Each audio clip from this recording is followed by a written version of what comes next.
अच्छा, मुझे ना कहानी सुनाना और पढ़ना बहुत पसंद है, तो मैं अक्सर कहानी सुनती हूँ और सुनाती भी हूँ। स्कूल के टाइम में भी I was a good orator, so मुझे अच्छा लगता था कि मैं लोगों को कुछ बता सकूँ, समझा सकूँ।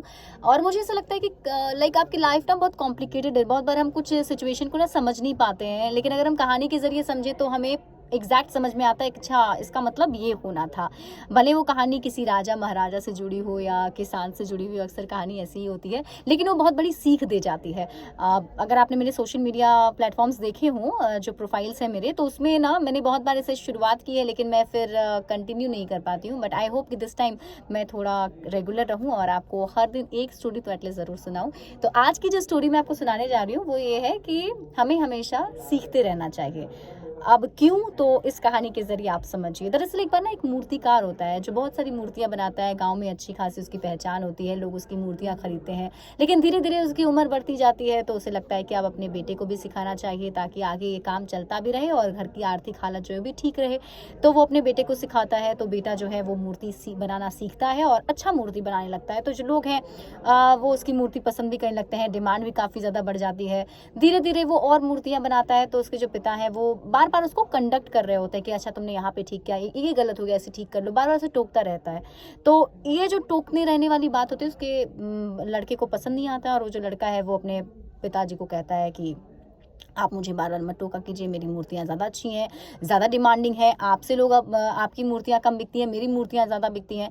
तो जो पिता है वो कहता है कि ठीक है, अगर ऐसा है तो तुम अपना नया दुकान खोल लो।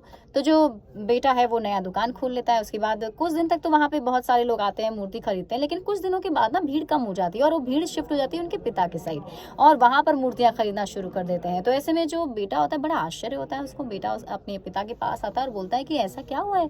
पहले तो लोग मेरी मूर्तियाँ खरीद रहे थे, आप ही मूर्तियाँ खरीद रहे हैं। तो जो उनका पिता है, जो पिता है वो कहते हैं कि क्योंकि तुमने अब सीखना बंद कर दिया है। तो उसने कहा ऐसा कैसे? मैं तो अच्छी मूर्तियाँ बनाता हूँ।